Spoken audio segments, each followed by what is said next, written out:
वर्षाची साठी तारुण्यात हाती आली काठी, नामी ओलांडली वर्षाची साठी तारुण्यात हाती आली काठी.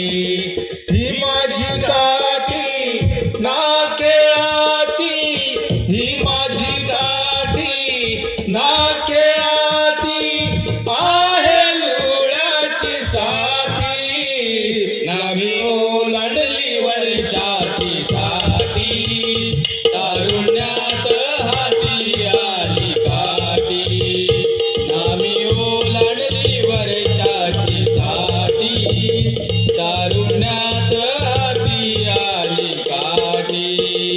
स्वप्नास उत्साही पाहत होतो, पूर्ण झाली नाही कधी ती इच्छा आवड माझी ती सारी, हिरावून कुणीशी नेली. नकोला ताडू काठी माझी, नकोला ताडू काठी माझी आहे जीवन साथी, नामी ओलांडली वर्षाची साठी तारुण्यात हाती आली काठी, नामी ओलांडली वर्षाची साठी तारुण्यात हाती आली काठी.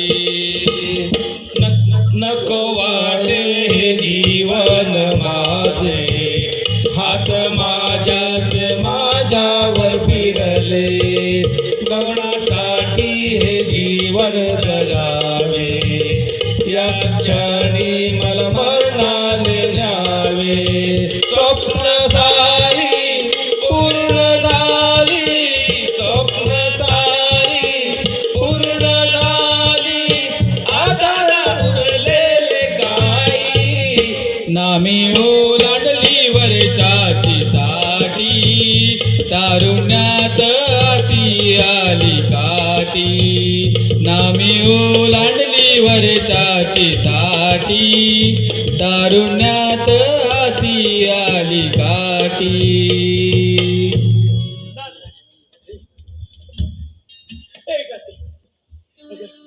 अगं तूही माझ्यापासून अशी दूर जाऊ लागलीस. नको अगं नको अशी दूर जाऊ.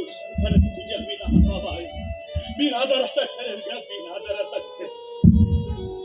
अगं तुझ्या सारने एक एक पाऊल टाकत फार दूरचं अंतर चालायचंय ग, दूरचं अंतर चालायचंय. अरे देवा, अरे मानवाच्या जीवनात प्रत्येक माणूस देवा मला मुलगा दे, मुलगा दे अशीच अपेक्षा करतो रे. कारण तोच मुलगा करता करविता असतो, तोच वंशाचा दिवा असतो, तोच म्हातारपणाचा आधार असतो. पण नाही नाही, सारं खोटं आहे रे, सारं खोटं आहे. अरे मुलगा जर करता करविता असेल तर आपली कर्तव्य का पार पाडत नाही रे? मुलगा जर वंशाचा दिवा असेल तर आपल्या घरात प्रकाश का पडत नाही? अरे मुलगा जर म्हातारपणाचा आधार असेल तर आपल्या बापाचा उद्धार का करत नाही रे? आणि हो मुलगा जर म्हातारपणाचा आधार असेल तर आपल्या बापाच्या काठीवर लाथ का मारतो? आहे का उत्तर गुरंबे?